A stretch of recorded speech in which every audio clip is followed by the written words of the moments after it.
Hello. Welcome. Are you staying cool? No. I have a fun activity to start off our talk. Did everyone get one of these, or mostly? You didn't? Okay. I'm going to give her one. See, she's right there. If you have one of these, raise it up. Very good. Put it close to you and fan. There we go. If everyone could just keep that going the whole talk, we'll stay cool, all right? All right. If you didn't get one of these, don't worry. We'll have them at our booth as well. We're over in booth 85, so these are free. If you didn't get one, you can get one afterwards. All right. Welcome. If you don't know, my name is Annette. This is my husband, Jared. And we are what we call our farm, we call Azure Farm. It gets confused for Azure Standard, not the same thing, but we like Azure Standard, so that's good. Azure Farm, we're located about an hour north of Atlanta, Georgia, and our goal has always been to just inspire you to live a different kind of life, do something different. We kind of started our journey.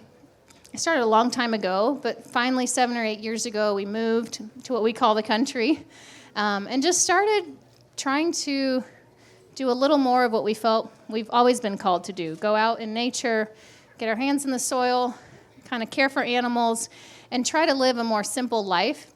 It does not mean it will not be hard. It does not mean simple that you just sit and do nothing.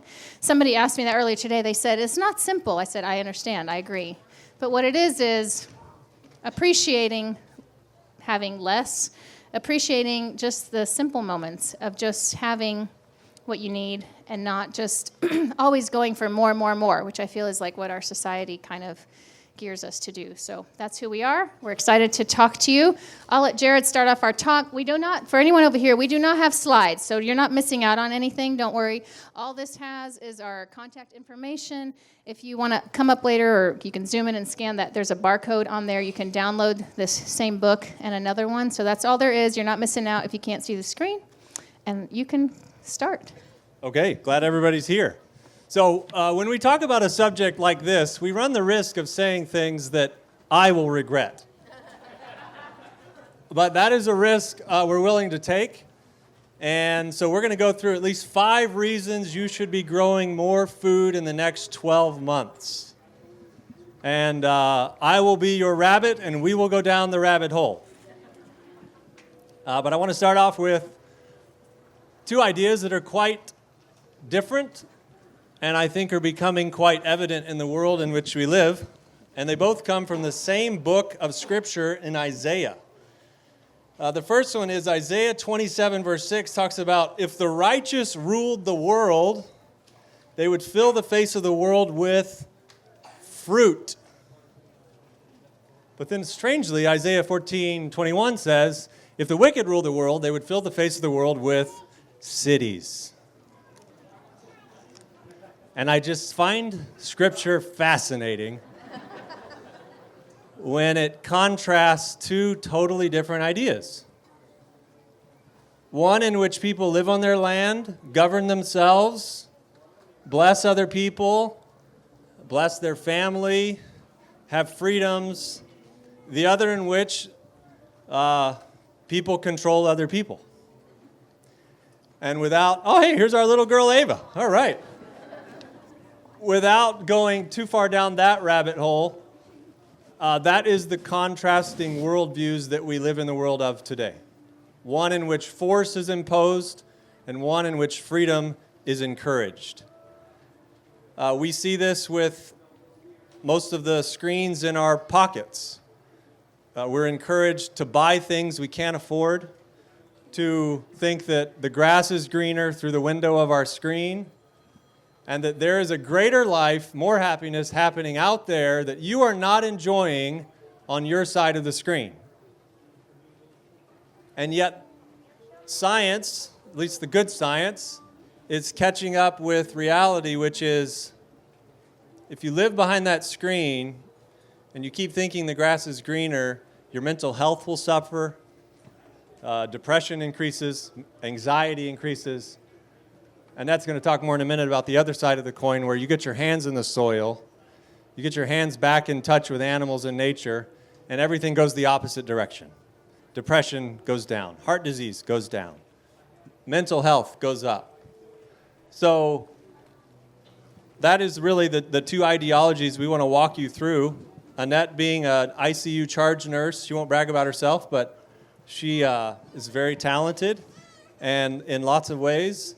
And I'm the baggage carrier of the family. I clean up the manure, stuff like that. But as I mentioned, the risk we run is to get too serious in a talk like this. And so I'm going to run that risk. Annette is the good balancing act to keep it a little more lighthearted. But in this topic, I would love for us to take it pretty serious, because we're going to get down to some details. Because honestly, I would share this same thing a year ago, and I'd probably share the same thing a year from now. We all should be growing more food in the next 12 months. So with that, let's talk about healthcare. Annette, all you. Okay, so my background, I have the amazing privilege now to be home with this little one. But for 17 years, I worked in a hospital, and I worked with the sickest of the sick. I was an ICU charge nurse. I did rapid response, which means I attended all the code blues, and so I saw a lot of health problems. And I'm here to tell you that we are the sickest we've ever been as a society, as a country in America, compared to other places. And it's going downhill by the minute. I worked through COVID, and let me just tell you firsthand that if you were not healthy, that was not in your favor. Being healthy is one of the greatest things you can do for yourself. And I feel like growing your own food aids you in that. So I read a study that said that 60% of Americans now have at least one health issue. 60%, more than half of us have something wrong. Whether that be hypertension, diabetes, there's a long list. I don't need to list them, we know. And it's so crazy to see how we're just so sick. And it's so, it's kind of disheartening from a healthcare standpoint, being there and knowing there are things we can do to be healthier. There are things we can do to help our family be healthier. I just spoke with a family. They were so kind that came and talked to me and said their daughter was diagnosed with leukemia. And she was so happy that they had, just the year before, started learning how to grow their own food, and that she had this fresh, nutrient-dense food to help feed her daughter the best of the best as she was in her sickest. And I feel like that's amazing. And here's what's really cool about them also. They grow all their food in their neighborhood. They live on a cul-de-sac in their backyard. They do not have a lot of, all this land, all this space, but they maximized what they had and decided we need to do something different for us, for our family, for our health. We're going to start growing more food. So when you think about healthcare costs as well, everything is more expensive now. It's so expensive. Some people can't get insurance. Costs are crazy. So it's if you can put into your hands something that you can do each day to help you be healthier and thrive and help your families thrive, I feel like we should all be empowering ourselves to do that for that, and many reasons, but that is one of the reasons. Okay, another reason is the food itself. So most of the produce we buy in a grocery store is old. This is why tomatoes taste like cardboard, yet when they come out of our gardens, they taste like something we should rename. So we're eating old food, which means the nutrients are dying. So by the time we get it, it doesn't taste as good. It's not as good for us, and there's been a lot of expense that's gone into it, let alone the food waste that takes place, particularly in this country. There's a few studies on that. One is, this one's changes in USDA food composition data for 43 garden crops from 1950 to 1999. This USDA study showed that 43 crops found a decline in nutrient levels. Now, this is where it gets interesting. We talk about different foods that have protein.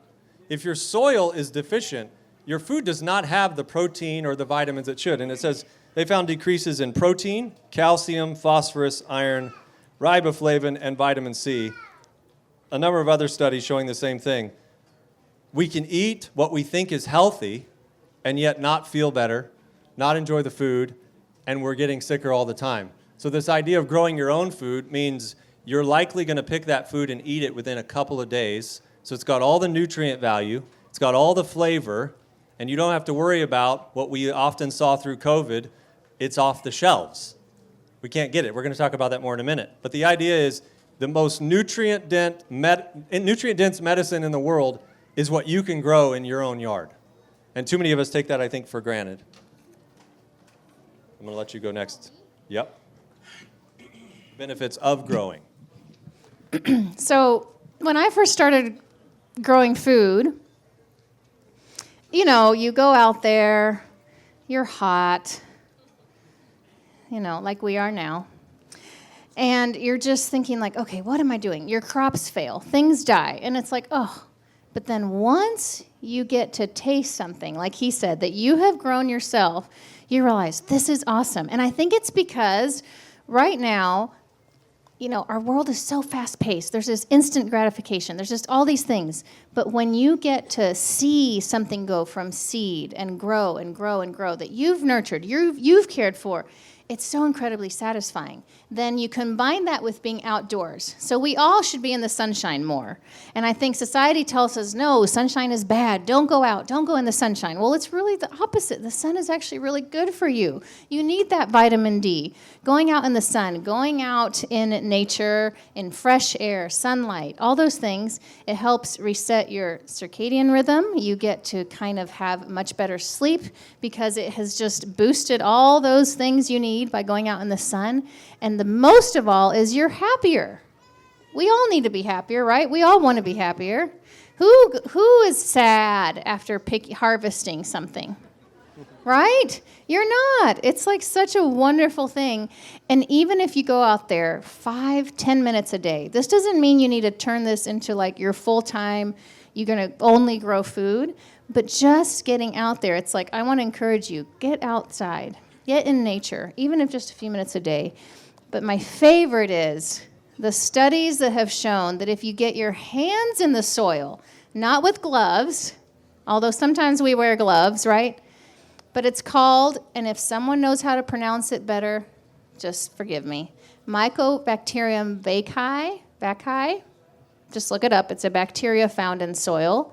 And it has been shown that it's one that actually you kind of can like get into your system just by touching the soil. And studies have been shown it helps increase your mood, boosts your happiness, your serotonin levels, all those wonderful things.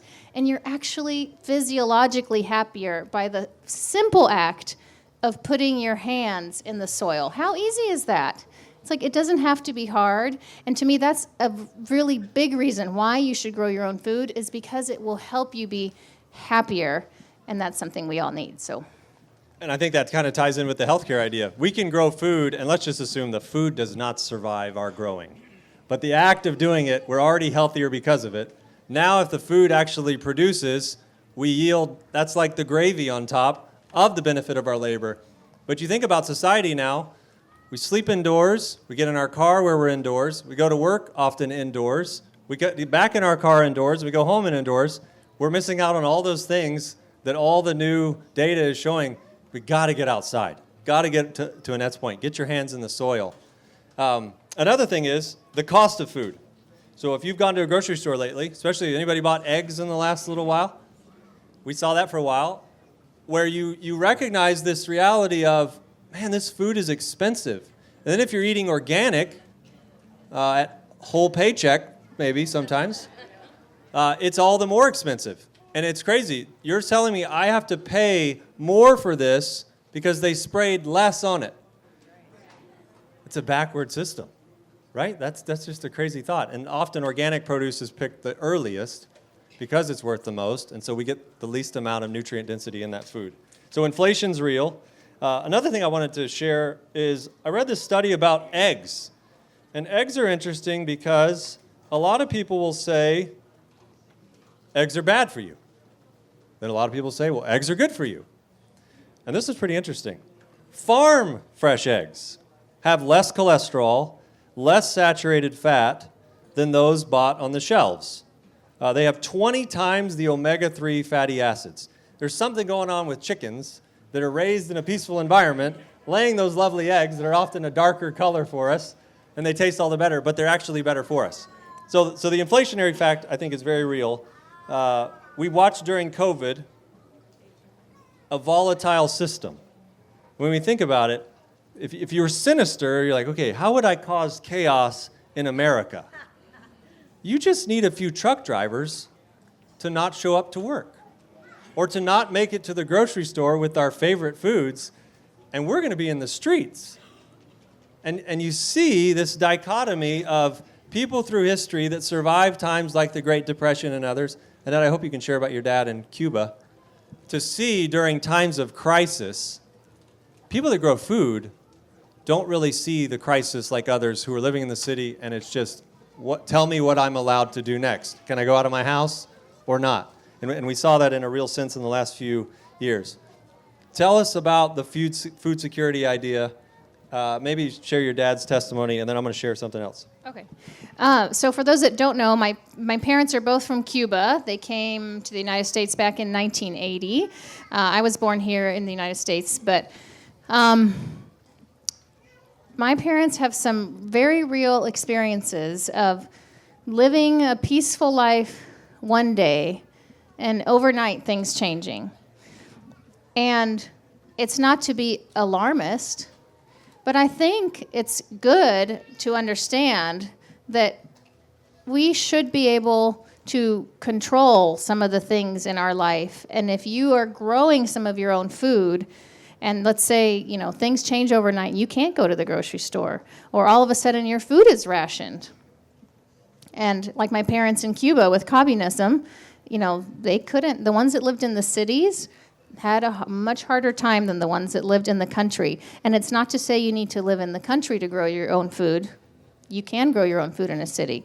But I think it's something we should all really think about, is if the world were to change tomorrow, what am I doing, what are we doing to learn to be more self-sustainable, to provide for ourselves, to provide for our family, on top of all the benefits we talked about for your health, for your mental health, for your family, more nutrient dense, all those things. But how can I learn to be more self-sustainable so I'm not dependent on something that could be fragile and not exist tomorrow? And that's something to think about. That's like food for thought. Food for thought. Her dad reminds us of that often as he comes home every afternoon. I bought more plants. I'm like, please. I told him the other day, I said, look, we have a garden. He lives next door. He has a garden. I said, just come to my garden. I'll give you all these garden beds. No. Next time I show up, he literally bought, I said, I have tomato plants. You don't need to buy. I have tomato. No, we planted more tomato plants. But it's in his mind, he's like, we got to grow more food. We got to do more things because it's in his, mentality, which I understand. Okay, so I read something the other day that resonated deeply with me from a guy named Michael Girdley.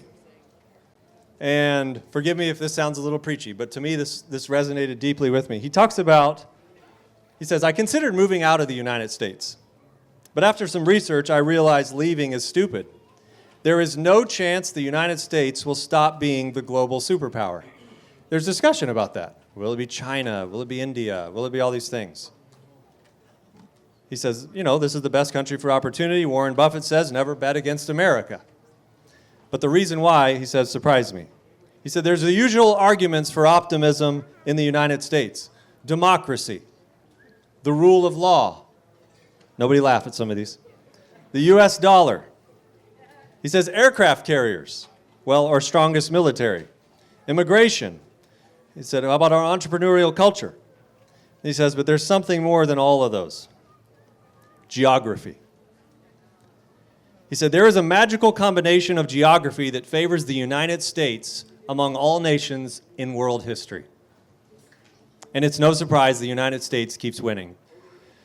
The United States is the only economy to grow every decade for 150 years, 2% growth on average, year over year. And here are the reasons why. Number one, the Mississippi River system. Now, I'm going to tell you why I think this is fascinating.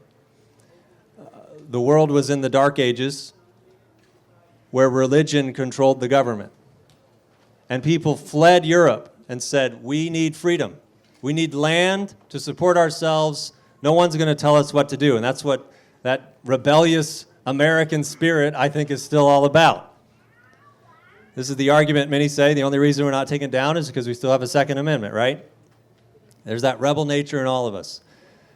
But I believe God, in his providence, actually designed this country for its prosperity. And when you think about that, and you hear the reasons I'm about to share quickly, I hope it makes you start to ask questions.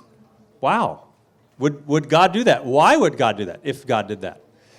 He says it's the largest, the Mississippi River, the largest naturally navigable waterway in the world by far. You can sail from the Gulf of Mexico to Minnesota.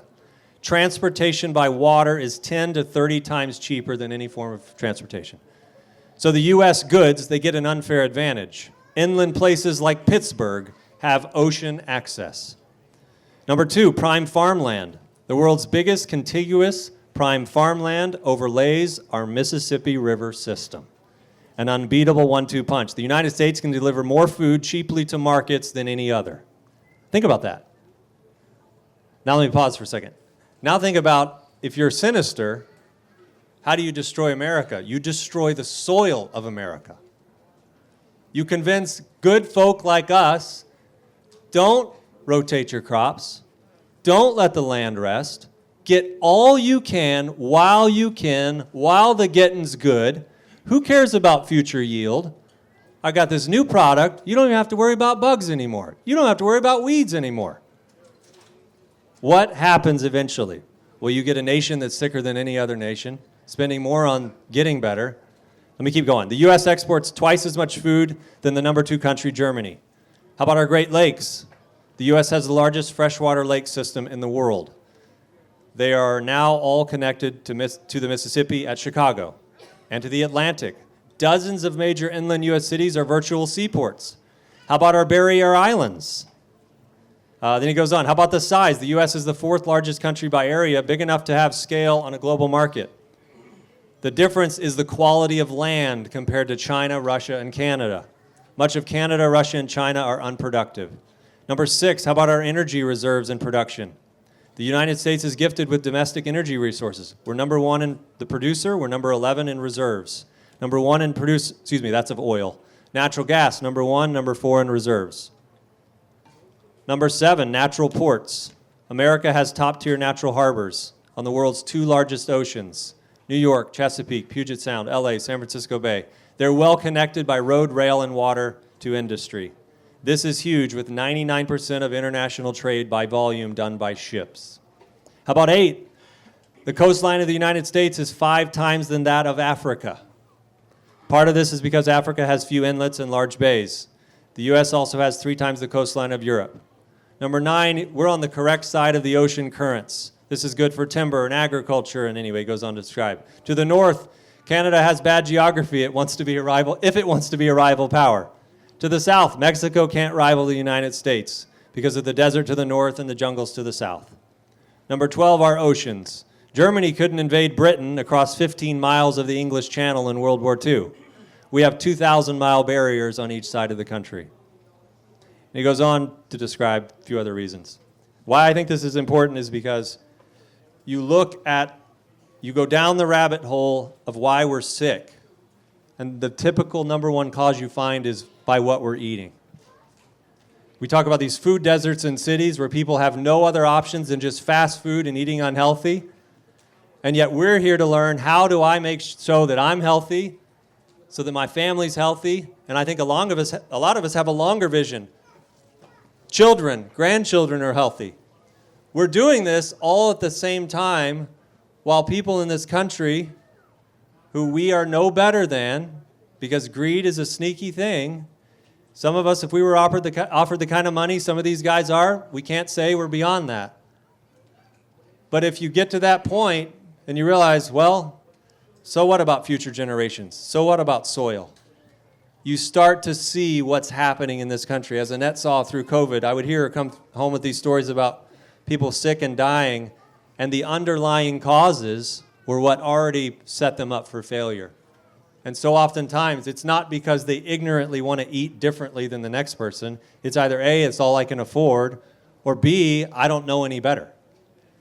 So I just hope that as we consider what is it within our power to do, that we consider that idea in Isaiah. We can fill the face of the world with cities or with fruit, and you have no excuse. If you have enough room for a bucket on your porch, you can start to learn how this system works. What makes for better growth? What makes for better tasting food? Better tasting food is healthier food. What makes for better soil? Healthier soil makes for the pests saying, you know what, I don't want to eat these guys' tomatoes. That soil's too healthy. You got immune systems in these tomatoes. And I know those are the things you're going to learn here. It can seem overwhelming. And a number of people have asked Annette and I, what do you guys do? You guys sell the bulk food all around? We're like, no, we're not Azure Standard. And our thing is really like, how do we inspire you to get into this lifestyle? And I'll admit, one of the best ways is do not let you know it's difficult. Because if I look back on all of my life and I thought all the things I found difficult, if I went back, I'm like, I probably wouldn't do that. That was just difficult. Recently we got bees. And I was intimidated by that for the longest time. I'm like, bees. That's a whole nother world. And then we had this 12-year-old at my church who said, I went to a conference like the Homestead Festival, and bees are easy. I'm like, really? He goes, oh yeah, I'm going to do it, and then I'll show you. And I thought, oh, this is great. So he does it, and then he comes to me about a year later. It's easy. You can do it. And I'm like, oh, he's giving me my own medicine. Okay, it's easy. I said, well, why don't you help me? And this is what I would encourage everyone. Just be vulnerable and ask someone, I need your help. How do you grow tomatoes? Ours are terrible. How do you do bees? How do you raise this animal? How do you do this? Please. I was going to say, as you're thinking, like, how do I grow more own food? There's power in community. And it's really hard to do anything by yourself. So whether your community is next door or online or however, surround yourself with like-minded friends and ask for help. And it may be like you can't grow all the vegetables, but maybe they can grow some and you can grow some and you can share. You know what I mean? Work together. It's much easier when you have a friend, right? And so I actually wanted to know how many here garden. Not to put you on the spot. So does everyone feel like they've tried their hand at gardening, right? So share that knowledge with somebody else. If you've learned anything, don't keep it to yourself. Share it with someone else because they need to know it as well, And just start somewhere, and it'll cause a ripple effect, or just by your own actions, inspiring others to do those things, because we'll all benefit from it. Well, and I have to admit, I was glad he kept the bees thing super simple, because I was like, well, I'm going to do it. Just tell me what to do. When do I order these bees? Where do we get them? Where do I buy a beehive? And he made it seem, I should have realized, way too simple. And so I got everything. They're there on the right day. And I said, David, come over, help me out. This kid's 12 years old. It's just awesome. And we set it up. He says, well, check on them. And as soon as they fill this section up, you add the section on top. Okay, sure. That sounds easy enough. Like, how could I mess this up? And he says, and in a year, they may start making honey. And I'm like, oh, man, I got to wait a year and all this. Well, like a month in, the hive is just seemingly on the outside of the box. I'm like, all right, what's going on in here? I called him up. He's like, I don't know. Maybe they're making it faster than they should. And ended up, they're industrious bees, and they're making honey that Ava and I are eating, and got the new thing on top. That's probably not normal, but I'm a big fan of try. I've heard so many crazy cool stories of people growing food. There's one guy who said, I couldn't get this mango tree to produce. So I wrapped a cord in the ground, on the ground of the battery, and I put a big car battery next to it, and I put it in the ground, and I wrapped a hot around the tree, and I had thousands of mangoes the next season. I'm like, okay. Or some people, it's like, you want to plant a good tomato? Put a fish in the bottom of the hole. And you got all these different things. I have found that some of us like to make it complicated. Others of us make it sound way too easy, but sometimes that's the only way we'll get into something. Just try it, see if it feels right, see if you like it. What we realized in the beginning was, wow, people say we should grow all these different types of foods. So we did, and we're like, you like this? I'm like, I ain't eating that. Just grow what you'll eat. Grow what you'll eat. I think that's also something we make a mistake. Then you want to garden. Don't do it because it looks good in a picture. Grow what your family will actually eat. Preserve what your family will actually eat, and then that will benefit you the most.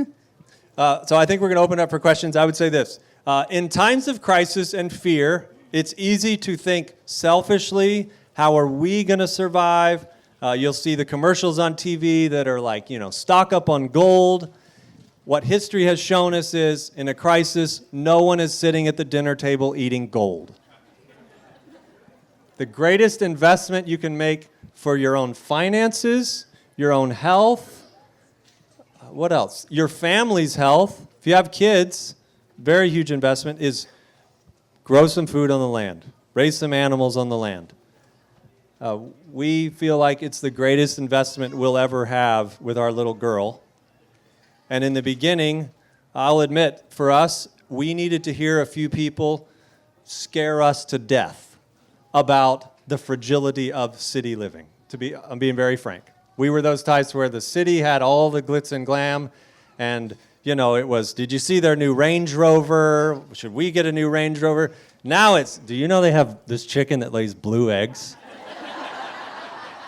Where do we get one of those?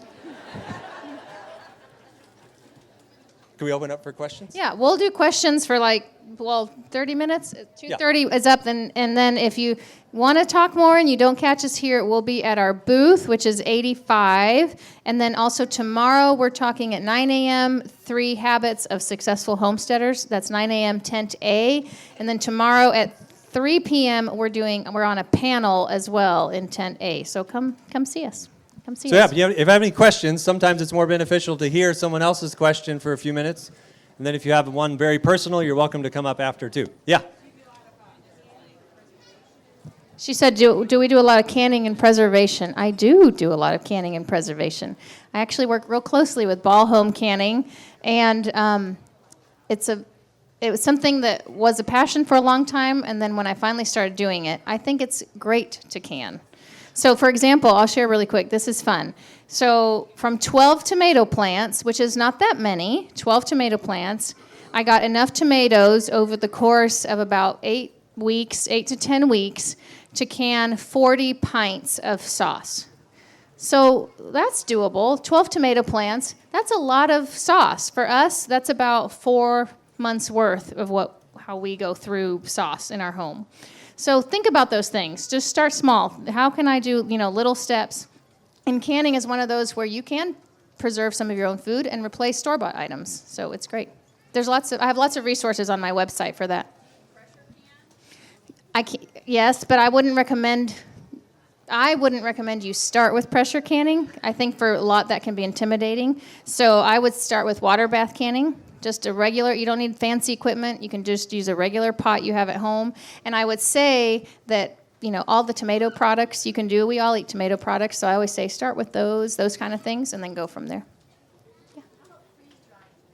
I always get questioned about freeze drying. We have not personally done freeze drying. A lot of people do, and I think it's good. I would always say research. Anything you feel like you want to get into, I would research it first so that you have the knowledge before you do it. Questions on anything? Don't be shy. Go ahead. She went down the rabbit hole. Oh, no, this is true. I wasn't disagreeing with you. I was just celebrating our camaraderie for a minute. Do you want to repeat her question and answer it? Or do you want me to answer it? Yeah. Oh, you want me to answer it? Okay, I'll answer it. So I'm going to answer it very honestly, and y'all are going to look at me super weird. Super weird. Okay, here we go. So we're one of those unique homesteads, I guess. We do personally not use any of our animals for meat. And one thing I will say that a lot of people have resonated with is that I do think that aspect of it can be very intimidating to some, to think you have to have your own animals, process your own animals. So you don't have to do that to be homesteading and do that sort of thing. For us, we focus on the gardening side of it. But I feel like we should be very careful on what we eat and where our protein comes from. So that is something, if I were you, I would look into what you're buying, where you're buying it from. There's a lot of wonderful farms and places that raise their animals the right way, I would look into getting your protein sources from those, personally. And I would just say I appreciate what you shared because most people don't know that. And that goes back to that idea of there is someone out there that doesn't care about you. They just want your dollar. And you think you bought a healthy cow, and you did not. And the health implications you'll suffer because of it are not worth not paying a little extra or choosing something different to say, who grew this cow? Who grew this chicken? Where did they do it? How did they handle it? You know, it's a very good question. We should be asking that much more than we do in this nation where it's meat and potatoes. Question? I see, way back there. Is it bad to say I feel like we have a lot of resources? She asked, what's your resource? So because I think our focus has been on sharing things simply and not being overwhelming, we have our blog has a whole section on gardening, and then Jared and I actually did a gardening course together, and it has like 30 videos, and it walks you step by step. So I feel like if you're just starting, I do think it's a great resource because we try to do it as simply as possible, because sometimes you get so much information that you don't know where to start, and I feel like that walks you through it well. That's been our passion, to try to create things to help you do those things. So I'll say that. Well, yeah, it is. Annette has made some beautiful content. LiveHomegrown.com is like a few dollars a month. You get access to everything we've created. Annette's new canning course with Ball is on there. That's beautiful. So if you ever wanted to know how to can, Ball canning was literally in our kitchen. Yes, nope, refilm, reshoot. We don't do that. Yes, do that. So it's a beautiful canning course. But I would say this. One of the things we really focus on is soil. We don't... Annette always disagrees a little bit, so here we are. Be careful with me. We don't really have bugs in our garden because we're obsessed with our soil. We're always giving back to the soil because we're believers. If you have healthy soil, you have healthy plants. Healthy plants make healthy fruit. And bugs, somehow God created them, they don't want healthy fruit. They want to do you the service of destroying your bad stuff. Now, obviously, there's variances of that. But we are obsessed about the soil. So we often put kelp meal in our soil, figuring the nutrients from the ocean get into that soil. I know some friends that delicately use sea salt. And I say delicately, you want to destroy your soil, use a lot of sea salt. But boy, you talk about nutrient density, there are some delicate ways you can start playing. And I would say play with it. That's where a good thing is with some 5-gallon buckets. I'm going to do this and this. You know, do a competition with your tomato plants to see what will happen. Worst case, you destroy a 5-gallon bucket of soil rather than your whole garden. But the soil is really what I feel like we all should be obsessing about. How do I make this soil as healthy as it can be, covering it, so when I reach down, there's worms, there's bacteria, where most cropland in America is on track to be the Sahara Desert, which I think was a rainforest long ago. But overgrazing, not letting the land rest, leads to deserts. Have you heard of or tried the bricks method? Yes, I'm very familiar with that. So we actually had a little fun making a seed starter soil with different ingredients with the intention of sending it to a lab to test the brick scale on what was happening there. We've got that free recipe on our website. But it's basically mixing some different things, molasses, some activated charcoal dust, anyway, a few different ingredients. And the amount of the brick scale score that can reach a level of the top, grape growers in the world is amazing what you can do in your own garden. So I'm a big believer in that. And I think the sweetness matches the nutrient level in the brick score so we can taste the difference too. And it actually effectively reduces your bug. Oh yeah, 100%. Yeah. When I get lazy, I don't make the soil, and our germination rate tanks. It's terrible, yeah. Yeah. So you say kelp is your number one amendment? It's the one that's the most exotically not around. It's like, how do you, I mean, you can get it on Amazon, little box that'll last you a long time, but it's kelp, it's like seaweed from the ocean, you know. There you go, yeah. Oh, yeah. But I do think it helps quite a bit with the nutrients in the soil. Mm-hmm. Yes? Recommend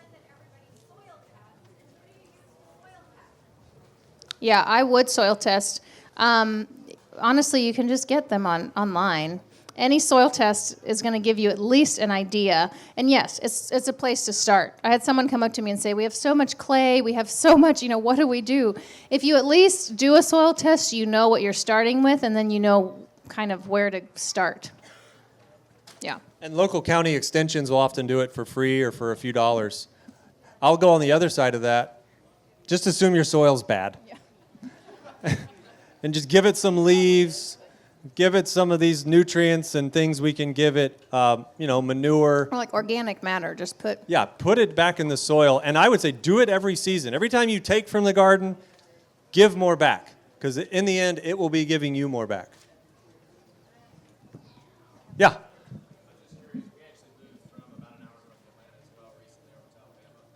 We forgive you. Oh, well, yeah, so I was going to say one thing. I do think when you first move somewhere, it is good to take a minute before you install. The question was, how do you decide where to put in your fruit trees in your garden? Because it's like a more permanent thing, and that is a good question, because if you just go in and do it all, you might later say, I put them in the wrong place. So I would observe your land. I think that's one of the main things. Like, what happens when the rain falls? Where does the water puddle? Is there enough sunshine during the summer and winter in this area? So obviously pick the place with your most sun at all times. And for us, determine also a few things. If you're going to do in-ground gardening, just in the ground, and you can change where that is, right? If you decide to do raised bed gardenings, that is more permanent per se.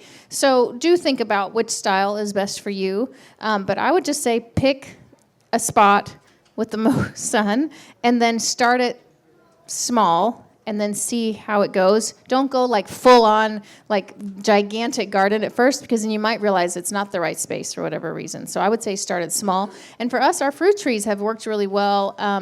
We put them around our garden, and that might not work everywhere for everyone, but I think it's helped a lot also with some pest control, because some of the things we grow in the garden help repel things, that might affect the trees and vice versa. So it's kind of been a nice way to do it for us. Go ahead.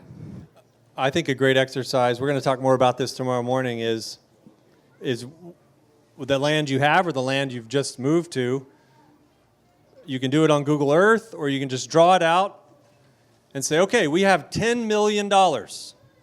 What are we going to do with this place over the next 10 years? And it's a fun exercise. Well, we're going to put fruit trees here, we're going to do this, and an hour later, everybody's happy and say, that's the place. And then you might step back, okay, we don't have $10 million. Where do we start? If you do it like that, you don't run water lines right down the middle of your property that later you're like, oh, we got a trench here. You got to just think of a few of those things that are your long-term vision, where you're not going to mess yourself up. The worst feeling is, we got to tear that stuff out, or I made all that soil great and we're going to put a concrete pad over it. Because you're putting money into making the soil good. So having that vision, I think, will save you a lot of headache down the road. Yeah. Like food to grow, different plants. I mean, we're suckers for tomatoes, but that's so we make fun that we grow tomatoes and a few things on the side. So I think for us, we grow what we eat. So a lot of onions, a lot of garlic, a lot of tomatoes, a lot of peppers, sweet potatoes, the things that because I also like to preserve, so those are all ones that I can then store long-term, use, cook from throughout the whole year, preserve, that sort of thing. So for us, that's the best. If you want to do, there's fun stuff too. I love growing herbs as well. We grow a lot of herbs with our plants, companion plant a lot, flowers. It's good to still throw some things in there that are beautiful and also help complement, right, keep pests away. But yeah. Tomatoes is probably, we have we planted too many tomato plants. Never too many. I like onions, garlic, and then we have found that the herbs are extremely resilient. So thyme is a new favorite you can put on a number of dishes. But we found when it got down to about 6 degrees in Georgia this year. It's cold for us, for our growing zone. It killed a lot of things we didn't think would die. But it was amazing to see a lot of the herbs survived right through it. and then you don't have to replant them. So that was nice. I They will keep say spreading. perennials are wonderful.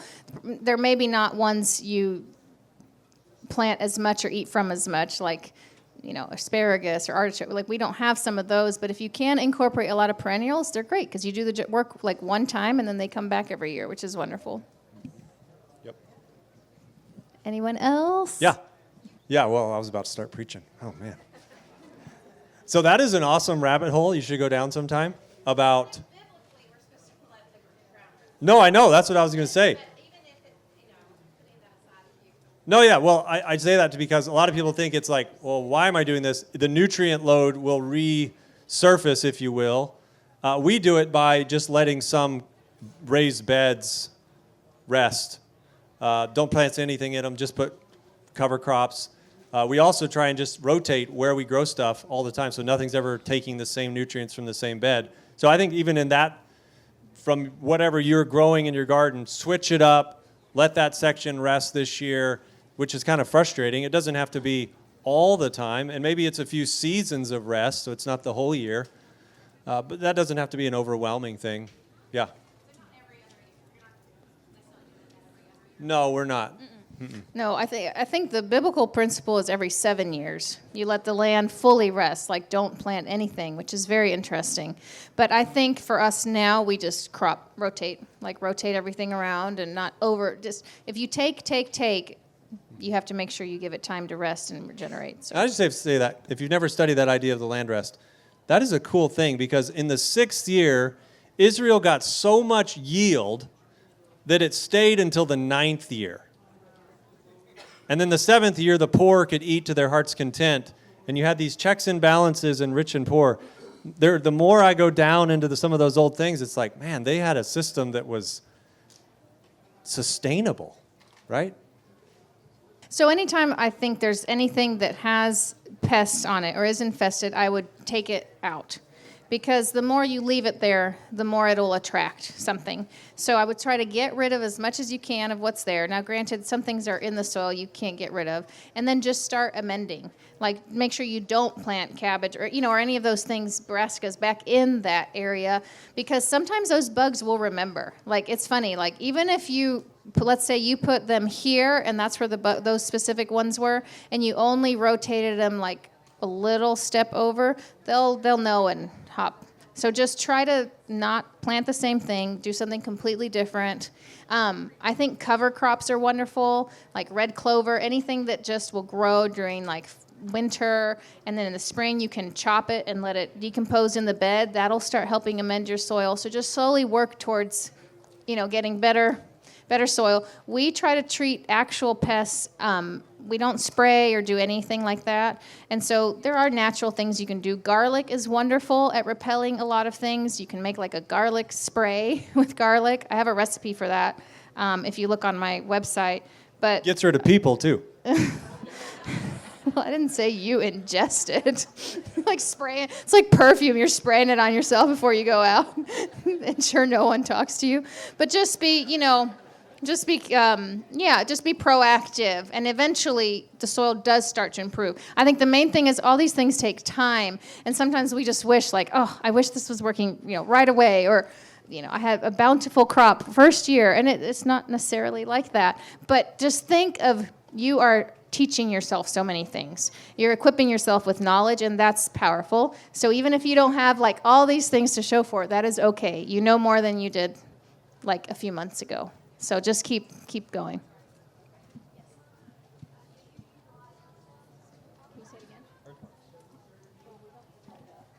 As in, do we grow them? We do. She said, do we utilize earthworms, if someone didn't hear the question? Yeah. So we try and make the best house for them possible, and then they flourish. Obviously, the compost pile, see them really flourish. But deep down, I would love to find a way to grow lots more of them, because their worm castings are like the primo manure, right? So save our soil. Okay, he's the one. I passed his booth on the way over here. Okay. Yeah. There's like clovers, legumes. There's different varieties. There's like unique names. If you go what's the website? It's like the U.S. If you look up like U.S. cover crop, it's like one of the top websites that pops up. It actually lets you put in what area you're in, like where you live, and it'll tell you like which ones do well for you, depending on what you are wanting to accomplish. Okay, so sometimes like if you want to do it, some people do it in their fields, to try to help their animals, all those things. So just find the ones that are best for you. In general, clover is great, but there's one that might be better. Yeah. Yes, way back there. Do you want me to answer that, or do you want to answer it? Her question was, what's your view on tilling versus not tilling? I'll give you my opinion. I feel like you're sneaky. Why are you sneaky? Anyways. He thinks I've been tilling our garden in the like, middle of the night or something. So when we first started, we were tilling. Yeah. Because that's what you do, or that's what they say you do. You till an area, you make a plot, you do all that. And as the years have gone on, we've stopped. I think there's so many layers to the soil, and the soil itself is an ecosystem, and there's so many things in there that are alive and thriving that when you come in and disrupt that cycle every time, I think you're messing with a lot of the good things that you've established in your soil. So I personally, we retill our beds every year. We usually will just, you can take a hoe and weed if there's some weeds, turn those back into the bed so that can give nutrients back into the soil, and then kind of go from there is what we have continued to adopt. There's lots of methods out there, but... Yeah, and it's kind of hard because I think that may work on a small scale, but you got to till. Like, I'm not sure. We're probably not at the level where we, of necessity, need to do it, but... Seems to be too much I'm not precedence. saying don't do it. I get it. But it's interesting. There's literally a debate about this, and I don't know. It's hard because you have one worldview that says everyone older than us back in history was dumber than us, and we're the smartest, and you have another worldview that says they were the smartest in the beginning and we're the dumbest, and they tilled. So I have to ask, well, they must have known something about tilling, right? So it's a fascinating debate. This may be a house divided on the tilling discussion. I think we have 5 more minutes, so we'll take maybe 1 or 2. Oh, one there and then one over there. One second. Yeah, so if you go to my site, there's a whole, it'll help you. But there's different ways. So you'll plant a different thing each season, and it's kind of cool how the different things that grow each season give back to the soil or take away in a different way. So if you do rotate, you are actually not pulling everything at once, which is really cool. So you want to do beans one time, then another time you want to do tomatoes, then another time you want to do greens. So all those different things. And again, sometimes you might plant some things together, so just keep track, and then you'll kind of know how to switch it up the next time. There was somebody way back there. Yep, that's for you. No, I'm kidding. I'll take that. I heard him. And our talk is over. No, I'm kidding. I appreciate the sincere question. How do I rephrase it? Yeah. Is it sustainable, right? That's kind of the big idea, how to summarize it. And if more homesteaders were growing more chickens, does that increase the sustainability or decrease it or clarify? Yeah, okay. I may answer it maybe beyond chickens, of the sustainability of it.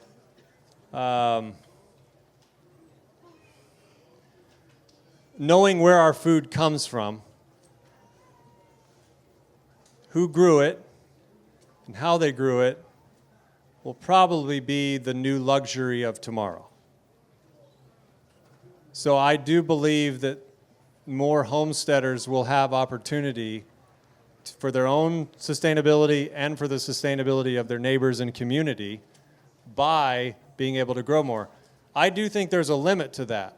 In other words, I think when you're raising 100,000 birds, you probably lose some of that ability to keep them all at a level of health that people would want, or And I'm not knocking anybody. You grow 1 million birds. Hey, good for you. I'm just saying it's probably harder the more animals you have. So on a more small scale homesteading angle, I think diversifying is probably the healthiest, meaning you don't just grow one thing only and your neighbors grow the same thing because, hey, everybody get in to the same thing. The more we can diversify what we're growing, I think from a gut biome aspect, we should vary our diets probably a lot more than we are. But I'd love to discuss this more with you. That's a very good question. Yeah. Okay, last one, and then I think we got to close. Yes, sir.